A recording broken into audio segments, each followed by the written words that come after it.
আলহামদুলিল্লাহ ঘাস এবং পেঁয়াজ রসুন পাশাপাশি যে দুইটা জমি আছে সে জমিতে পানি ছেড়ে দিলাম। এটা হলো আপনার ঢ্যামনা পেঁয়াজ। মাশাআল্লাহ আলহামদুলিল্লাহ আর কি অনেক সুন্দর চেহারা, বুঝছেন কত সুন্দর তরতাজা গাছ এবং কোনো মাথা পোড়া নেই, স্পট নেই।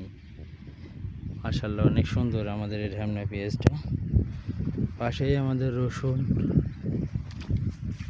রসুনেও পানি যাচ্ছে। সার দিলাম, আজকে সার দিলাম টিএসপি সাথে হালকা করে ইউরিয়া।